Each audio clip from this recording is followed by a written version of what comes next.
first was the challenge to the propagation of Dharma by a school of Buddhism outside its country of origin, such as Chinese Buddhism or Tibetan Buddhism in the West. And the second was the challenge which schools of Buddhism from different countries face when the respective practitioners of these different schools meet for intra-Buddhist activities like this conference.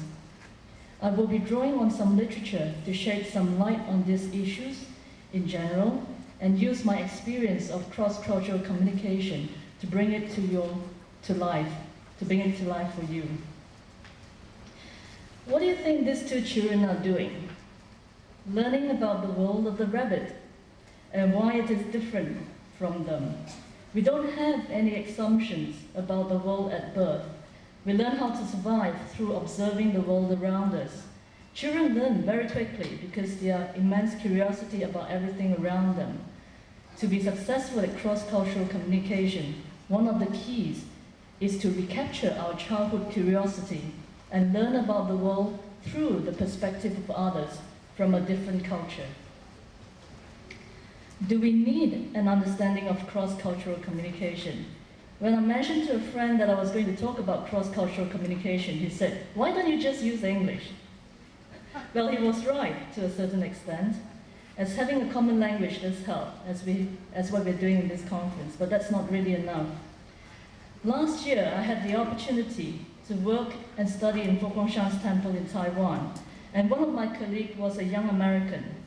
One of our cross-cultural experience was, each time we offered some food to our Taiwan colleague, she would politely refuse the first time the food was offered. But if you offered it again and insisted, she may accept. In her culture, it would be impolite to accept the first time food was offered, as one would appear to be greedy. After we became aware of this practice, when she refused our offer of food the first time, we would gently tease her by asking whether the no was actually a yes, or was it a real no, or was it a maybe? Because we didn't want to walk away when she actually wanted to have the food. That would be impolite on our part. So the way things are in the particular culture we grew up in is not necessarily the same as that of other cultures. So what is culture shock? Good question. The first time I lived abroad was in 1977 when I went to study in UK. I first learned about cross-cultural communication through culture shock. Culture shock occurs when all the cues and underlying assumptions that we have about how the world works suddenly don't work anymore. Since my first experience of culture shock in UK, I've worked in 8 countries, both in the East and the West. Each time I moved to another country, I experienced a different degree of culture shock. One way to avoid culture shock is to find out as much as possible about the culture before you arrive in the country you intend to visit. Which country would you expect to see this temple that I've just shown on the PowerPoint? Perhaps in China or Taiwan, right? Actually, this is a famous temple in Brisbane. It's Nantian Temple of Fo Guangshan. If you compare this temple with Borobudur, which is the picture above it, Borobudur is a famous Buddhist monument built around the 7th century in Indonesia. You will see an example of the impact of culture on Buddhism, as these two structures appear to be totally different, yet both are Buddhist structures. Culture is like an iceberg. The explicit aspects that we generally observe are only a small part of it. For someone new to Buddhism, these observable aspects are what they see and experience. The new Buddhist practitioner may face 2 challenges. Firstly, the Buddhist culture, and secondly, the teachings. In my experience, it's very useful to have a small manual available for new practitioners, which provides an explanation about the explicit aspects of the Buddhist culture, such as the Dharma instruments, the symbols, architecture, and the rituals. I would like at this point to elaborate on the aspect of language. While working in the temple with a young American last year, one of our tasks was to check the English signs and directions which will be used to help guide visitors around the monastery. In British English, the room that has a toilet in it is usually referred to as a toilet. But if you use this word as a sign, to the Americans, they will think it's rather blunt because the toilet is actually the bowl that you use. In American English, we refer to the toilet as the washroom. And we had several intense discussions about which words to use in our translation work, even though both of us are English speakers.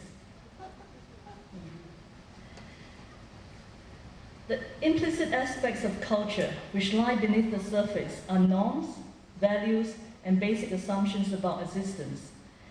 Culture is like an invisible pair of glasses or contact lens that we each wear and are seldom aware that we are wearing them. Effective cross-cultural communication requires us to have greater awareness of our cultural glasses or lenses. I'd like to share a quotation with you from Brown, 1963. She said, "No custom, belief, or behavior can be understood out of its social or cultural context. That is, any item of behavior, any tradition or pattern can be evaluated correctly only in the light of its meaning to the people who practice it, its relation to other elements of the culture, and the part it plays in the adaptation of the people to the environment or to one another. So no custom is odd to the people who practice it." When differences arise within organizations or communities, we need to be aware of the presence of culture, as it is the lens through which we make sense of the world around us, and it shapes the eventual outcomes of these differences. The thought of going abroad for a holiday is exciting for most people, but after a short period abroad, most of us tend to look forward to returning home. We feel safe and secure in a familiar cultural environment. Generally, we prefer to spend time with people who are similar to us rather than different from us, because we experience interaction predictability with people who have similar habits and outlooks as us. Among people with dissimilar habits and communication rules, we experience interaction unpredictability. In an unfamiliar cultural environment, we experience emotional vulnerability and threat. It is worth investing time and effort into learning to deal with our emotional vulnerability, which is part of an intercultural learning journey, as it brings diversity into our lives. In addition, we need to be aware of the emotional vulnerability of those who are new to our Buddhist culture and try our best to put them at ease. Some of the differences which may lead to cross-cultural miscommunication are attitudes to time, face and face shading, and non-verbal communication. I will go through each in detail. Let's just have a look at time. Hall, in 1983, distinguished two patterns of time that govern different cultures: the monochronic time schedule and the polychronic time schedule. A monochronic orientation tends to view time as limited, focused on one event at a time. People's needs are adjusted to suit the demands of time, which means deadlines and schedules are important. This orientation is often associated with individualism. Individualism versus collectivism is another aspect of cultural difference. In collectivism, people regard themselves primarily as part of a group. In individualism, the broad value tendencies of culture emphasize the importance of the individual over the group.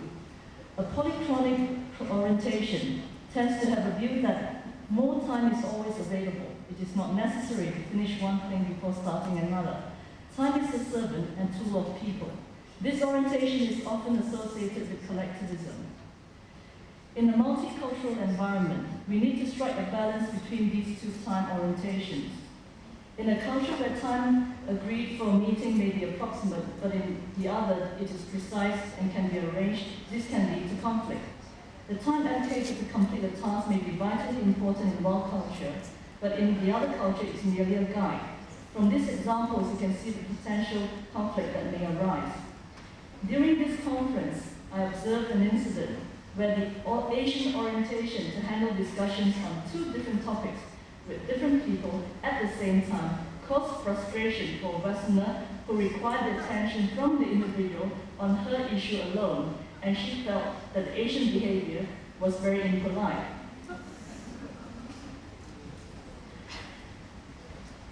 A definition for face. This is just one of the many definitions that's available.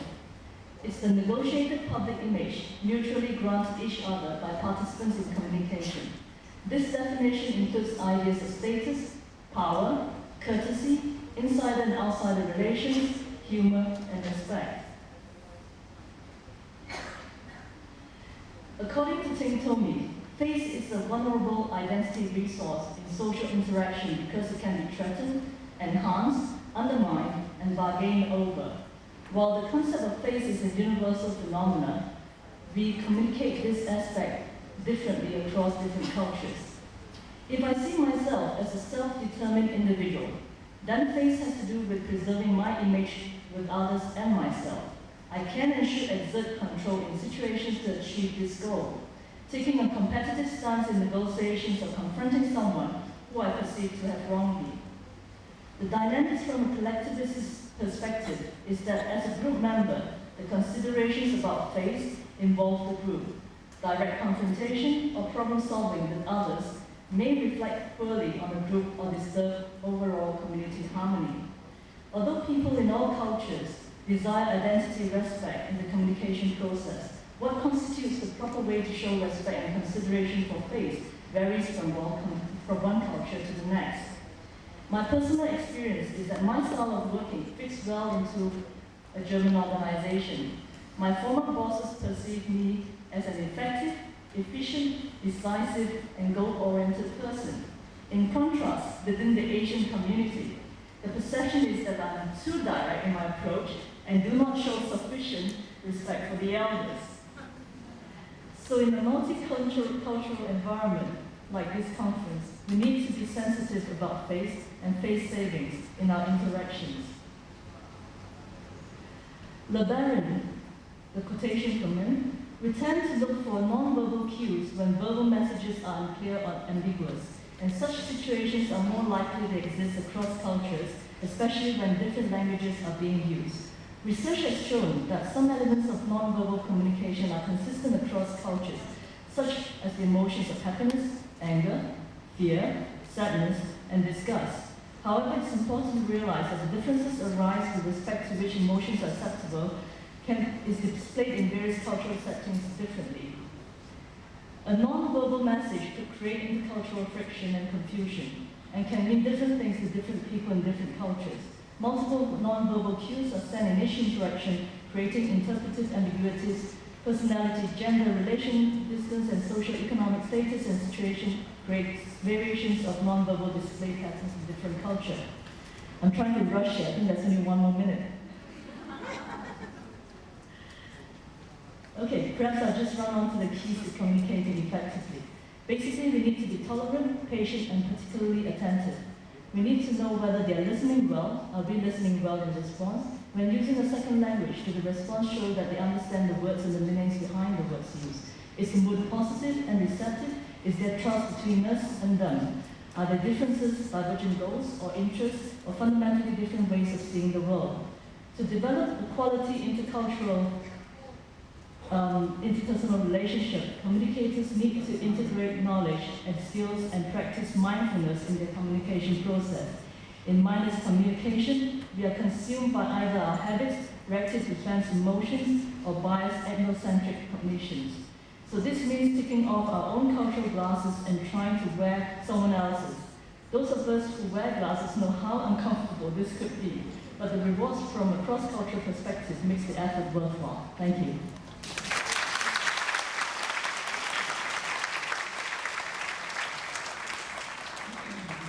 That was really excellent, a lot of information. So, I'm very, very honored to be able to sit up here with each Dharma sister who is here, but especially our next speaker. I just wanted to share just a little bit. Initially, when I came in on Thursday and initially met Venerable Karma Likshi, I want to see your face. Such a sweet smile. Such a sweet, welcoming, warm smile. And I asked her, well, did you go on this pilgrimage to Africa? And she was like, no, but I want to. I felt like I didn't go, but I felt like we were both there. So, Venerable, if you would, please.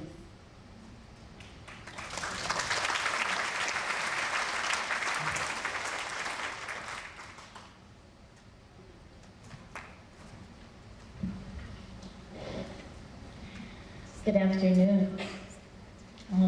In the interest of time, I'm going to skip huge chunks of my paper, but I would like to talk here about cross-cultural communications across healing systems and religious traditions within the cultural context of the Spiti Valley of the Himalayan region. We have several nuns from that region here at the conference today. One is in the hospital. I hope we can send some prayers for Pema. If you can remember to send some good thoughts to Pema, and hope she can be back with us soon. For centuries, among the diverse peoples of the Himalayan region, the Buddhist worldview has affected attitudes toward illness and health.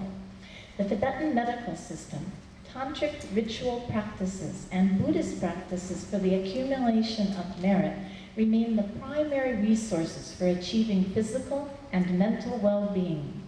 Indigenous methods of healing, such as divination, oracle healers, and exorcism, are equally important in the lives of the people. In recent years, another dimension has been added as Western medical care has become increasingly available. Often these systems will be combined to optimize the results. This paper investigates how these diverse belief systems and healing practices interact and sometimes come into conflict in the lives of Himalayan villagers. Decision-making regarding illness and health is firmly rooted in a Buddhist worldview, particularly the concepts of karma and rebirth, which are used to explain the causes of disease. But Buddhist beliefs do not tell the whole story. Healthcare decisions are simultaneously informed by indigenous beliefs about local gods, spirits, and the harmful and beneficial influences that these beings can have on human well-being.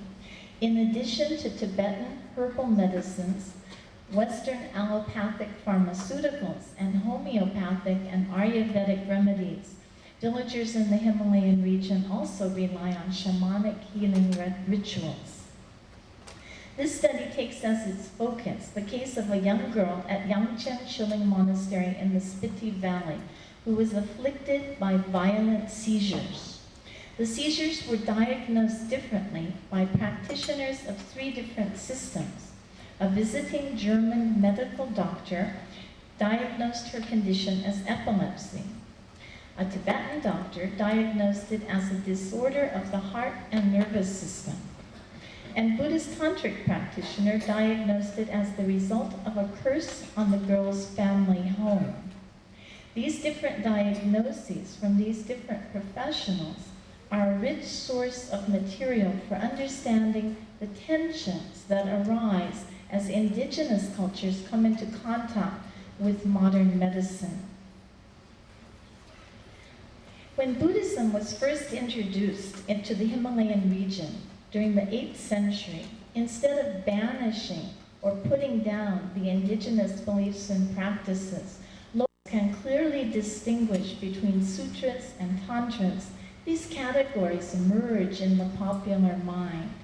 The distinction between tantric rituals and indigenous shamanic practices is also a little bit unclear.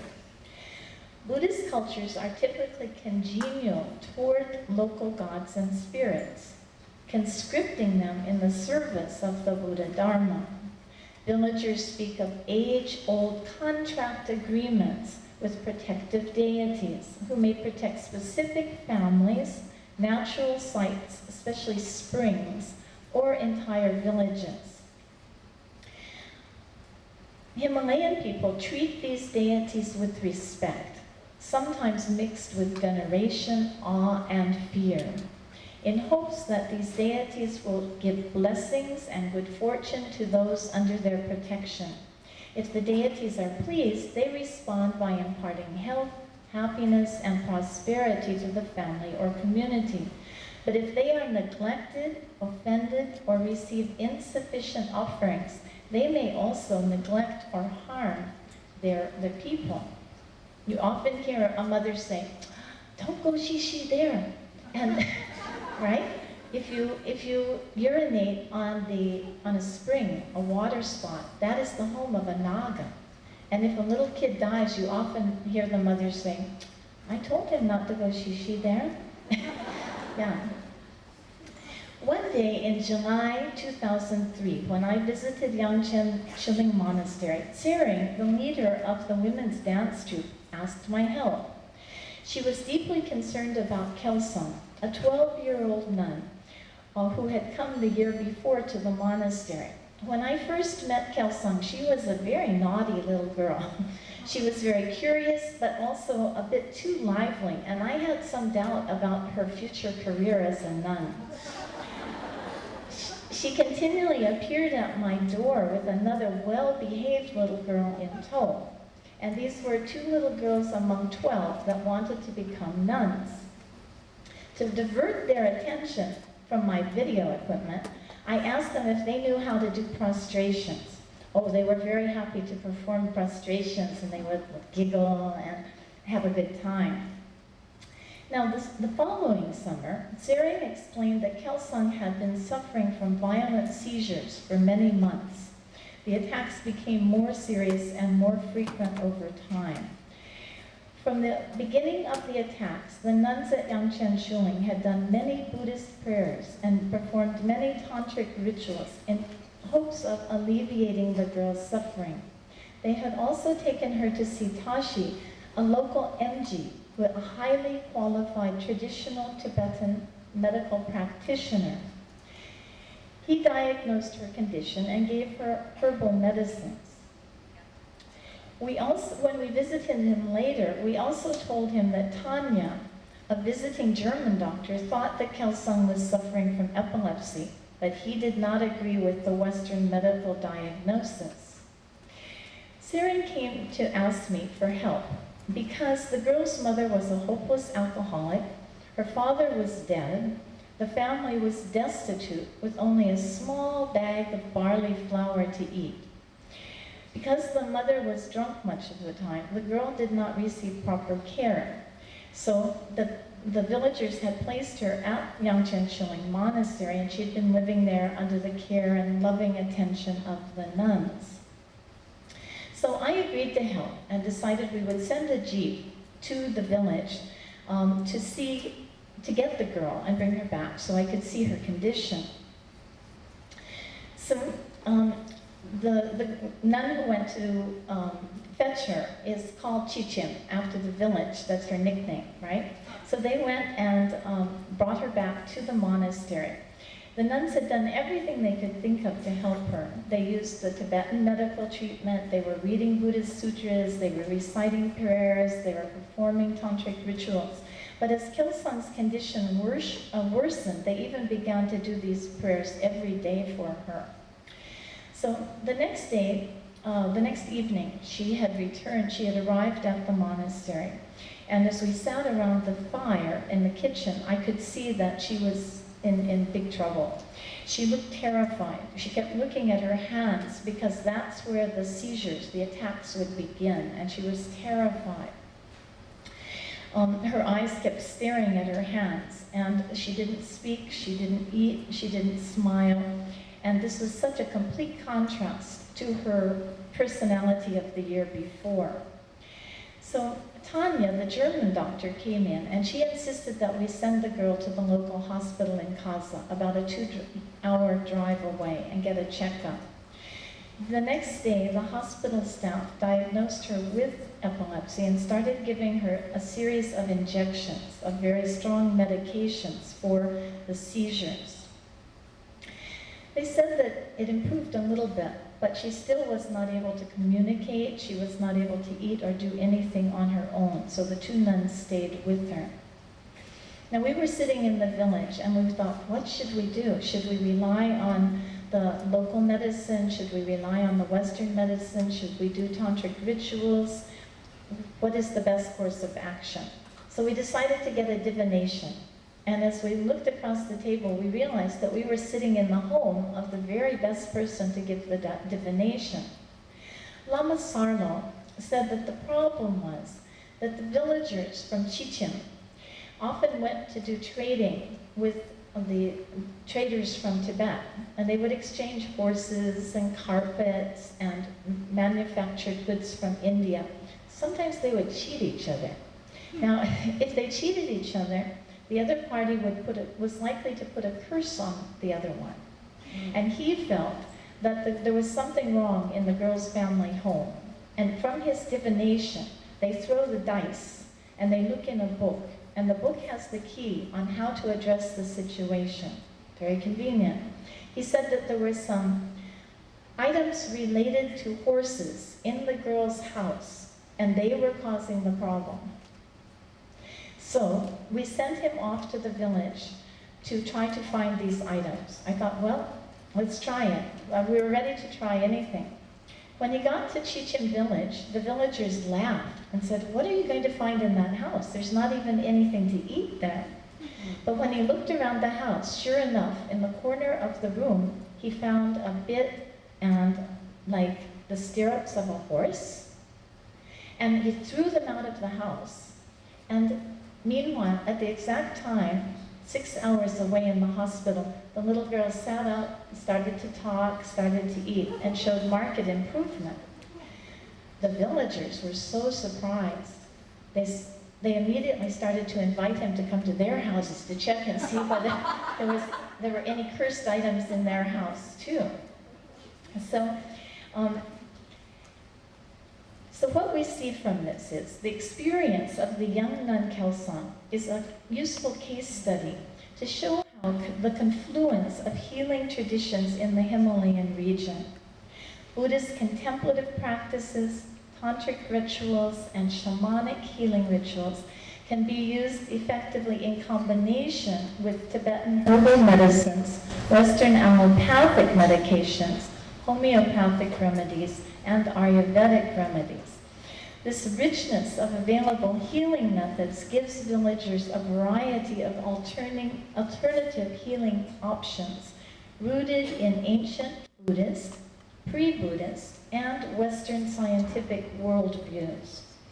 However, as the nuns of Yangchen Chiling Monastery and other villagers in the Himalayan region have experienced, the success of conjoining these methods is by no means guaranteed. Questions remain regarding the relative effectiveness and the interactions among them. If we had followed one method, might we have been more successful in helping cure Kelsang's seizures? As it was, we tried everything, but unfortunately the little girl suffered massive brain damage. She's still alive. She needs care at all times. She's mentally impaired now from the violence of the seizures. And so we wonder, did we make the right choices? Certainly by doing Buddhist prayers and performing all of the available rituals, we certainly tried our best. But how could we know which is, in the end, the most effective remedy? Questions remain about which means might have been the best in the end. The multicultural nature of the remote region of Spiti is evident in the healing practices available in the region. Spiti is therefore a rich repository of knowledge about traditional healing systems, as well as about the effects of westernization and globalization on an ancient culture. Thank you.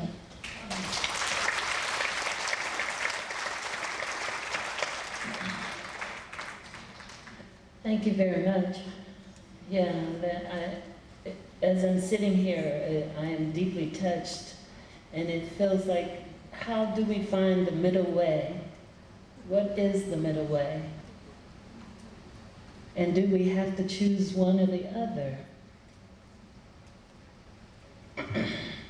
Our next speaker is Mavis Finn.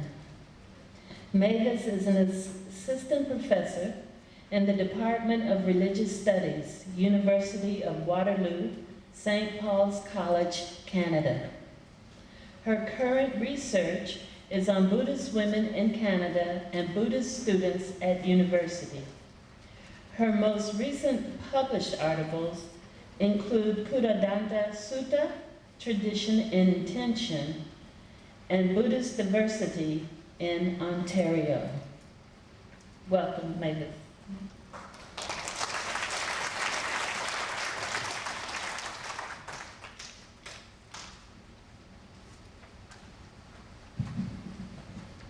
Thank you. While the official date of the first Buddhist community in Canada is 2006, making this Canada's Buddhist centenary, the tradition made its entrance into Canada long before 1906. As was the case in the United States, Buddhism first came to Canada with Chinese immigrants around the middle of the 1800s. The Chinese, largely male, came for the gold rush in British Columbia in 1858, and in 1869 to build the great railway that stretches across Canada. Some stayed after the rush was over and the railway finished, working as laborers or establishing small business in Chinatowns. Because wages were low and the living conditions crowded, most had to settle for sending money back home rather than returning to China to marry and bring a wife to Canada. Many married men were also never able to return home to wives and children left behind. There is a Canadian documentary called Under the Willow Tree that records the experiences of women who came to Canada in the late 19th and early 20th century. Their life was hard, isolated from family, unable to venture outside, unable to speak English, and having little money. Still in all, they raised families and they helped to build a nation. And they continue to come, Japanese, Tibetans, Vietnamese, and Cambodians, and with them they bring Buddhism. The Canadian census of 2001 lists just over 300,000 Buddhists in Canada. That's about 1% of the overall population. Every province in Canada, including the very far reaches of the Yukon territories, has some Buddhist presence. Most are Asian Buddhists, and most came from 1962 onward, when a series of changes to Canada's Immigration Act made immigration to Canada easier for Asians than it had been at the beginning of the 20th century. Canada is a multicultural society. That is, it does not ask immigrants to give up their religion, language, or culture as part of some Canadian melting pot. Assimilation is not required, although adaptation certainly is. One Canadian scholar argues that it's this multicultural mosaic that has allowed ethnic Buddhism to remain largely exclusivist in nature, and he notes that there doesn't seem to be any kind of ecumenical movement among Canadian Buddhists. Be that as it may, Canadians are encouraged to share their particular culture with other Canadians, and all Canadians are expected to be open to learning about and trying to understand the culture of others. The contact between cultures is often facilitated by women.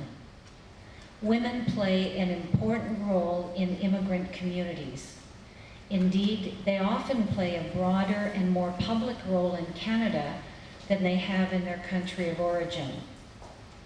Access to social services, legal aid, education are frequently facilitated through religious communities, in this case Buddhist temples, which also act as cultural guardians. In their role of bridging two worlds, the immigrant and the broader Canadian community, Asian women may also come in contact with other women, women who've chosen to become Buddhist, who have adopted Buddhism instead of or in addition to their original religious tradition. Until recently, the history of Buddhism as it evolved in Canada among non-Asians has not been documented systematically. There has been a recent volume out, Buddhism in Canada, that goes some way towards changing that situation. It presents a province-by-province snapshot of Buddhism in Canada. Here we learned that the first non-Asian Buddhist group founded in Canada was the Dharma Centre of Canada. In 1966, they founded a teaching and retreat centre at Kinmount, Ontario. But if we wish to know if they have any female teachers or if they interact to any degree with the Asian Buddhist communities in Ontario, we're at a loss. Even a web search fails to turn up much information on Canadian Buddhist women. And there is none, to my knowledge, dealing with their interactions with each other cross-culturally. My colleague and I hope to remedy that situation. We've begun a project to document the presence and activities of Canadian Buddhist women, Asian and non-Asian, immigrant and Native Canadian, and their interactions with each other. For the balance of this presentation, I'll deal with the setup of the study, the numbers of women surveyed to date, and some preliminary insights into their views about Buddhism and each other. Our expectations, based upon the limited materials available, was that our findings would generally confirm the findings of other studies regarding things called parallel congregations. Parallel congregations are those where Asians and non-Asians share the same temple, but they rarely interact, except for occasions such as Vesak, because the Asians come primarily for devotional and ritual services, while non-Asians come to be taught and practice meditation.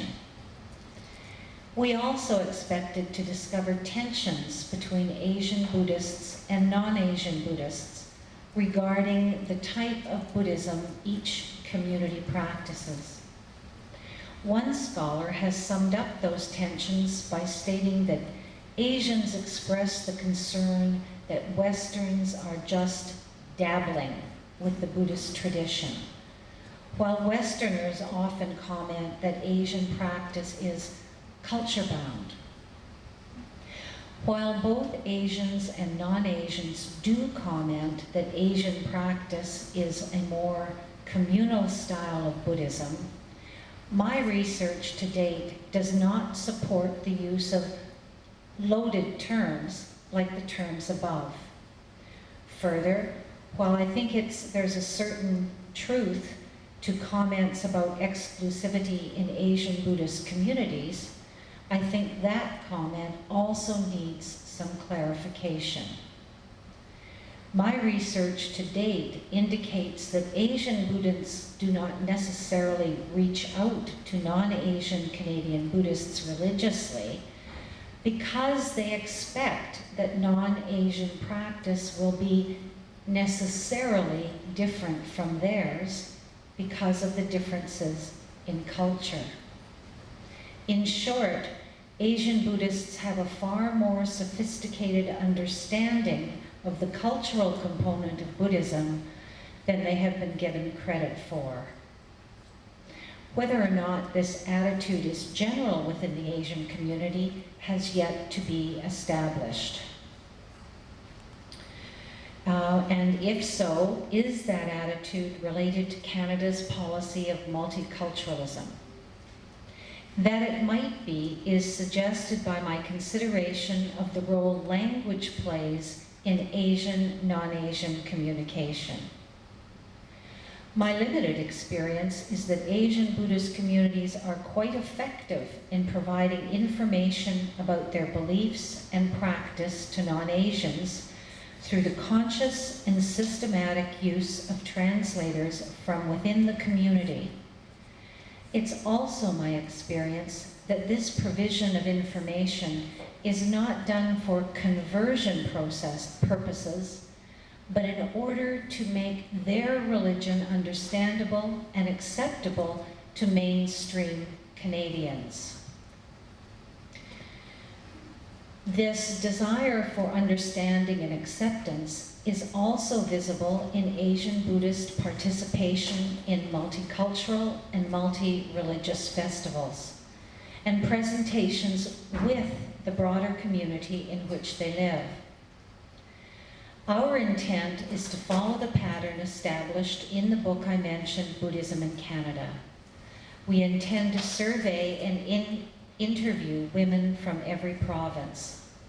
We've begun, however, our initial contacts in the province of Ontario and Quebec. Given that 42% of all Buddhists in Canada reside in Ontario, it seemed a good place to start. The criteria for inclusion in the survey are that one be Buddhist, female, and have some facility in English. The language requirement is due to the fact that when Asian and non-Asian women interact, they generally do so in English. And that's a whole other paper. Contact was established through a variety of means: personal contact, referrals, and through addresses listed on a website that lists Buddhist sites in Canada. The questions on the final part of the survey dealt with the practices offered at temples and Dharma centers, their individual practices, and whether or not their practice brought them into interaction with Buddhists from other cultural backgrounds. Having identified some interaction, they were asked about whether or not they thought Asians and non-Asians viewed Buddhism in the same way, and whether or not their understanding differed between those born Buddhist and those who have chosen or adopted Buddhism. The smallest sample to date is that of non-Asian women, so I'll deal with that. Some of this data does support earlier studies of Buddhism. Non-Asian Buddhists tend to be older than Asian Buddhists. 5 were Canadians by birth, while 1 was originally born in the United States. The non-Asians were far better educated than the average Canadian. The minimum education was a college diploma and certificate, and most of those surveyed had advanced degrees. 1 was Theravada, 2 were Korean Zen, 1 of whom also practiced Vietnamese Zen, 1 practiced Karma Kagyu, and 1 both Zazen and Vajrayana. All these women were Caucasian. 5 listed themselves as lay, and 1 as ordained. The 2 lay women, of course, were not traditional laity. If lay practice is defined, as it usually is, as being composed primarily of devotional and ritual practices. The 2 non-traditional lay women played important teaching roles. 1 is a meditation instructor who leads retreats and regular group sitting. The other is a senior student of a Tibetan teacher who, along with other senior students, performs a mentoring function for less experienced meditators. The creation of this new title as a meditation advisor within the Vajrayana group recognizes the fact that Buddhism, particularly in North America, is lay-led. Few North Americans would consider a traditional monastic lifestyle, yet many have levels of meditation traditionally attained only by religious specializations. Okay, 1 minute and counting. 2 questions involve participants to reflect on the practice and understanding of Asian Buddhists. So this is the non-Asian view of Asian Buddhist practices. Generally, respondents believe that Asian and non-Asian Buddhists have a common understanding of the Dharma, and they point to the reception of Dharma talks as an example. Where they saw a difference was in the way that Asians and non-Asians approached the Dharma. One woman commented that Asians are less motivated by angst in their practice of Buddhism, and they have more faith in the teacher, Dharma, and Sangha, which allows them to simply practice. Asian practice, they did note, was more tied to ethnic and regional identity, and most Westerners couched their description of the Dharma in pseudoscientific paradigms. Further, their understanding and practice tend to incorporate Native American, New Age, and personal development ideas and practice. I take it 0 means no time left. If I talk really quickly, can I stretch that for 1 quick paragraph before I'm gonged? Okay, because I think this is important. At first blush, these views tend to support some of the views expressed as tensions. Multiple practices might seem to, as Asians, to be dabbling, and the above comments might also support the view that Asian Buddhism is culture-bound. However, none of the respondents used such language.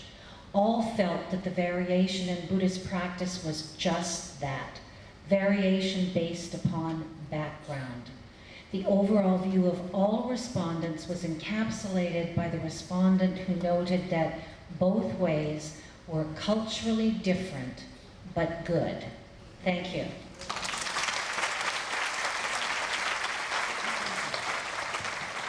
Thank you very much, Mavis. I couldn't help but notice as I was watching you all listen, I wondered, how are you doing? Good? Excellent, thank you for the answer. I felt a little tension myself, so thank you. And our next speaker, Venerable Hae-Sun Sunin, received her PhD from Donghu University.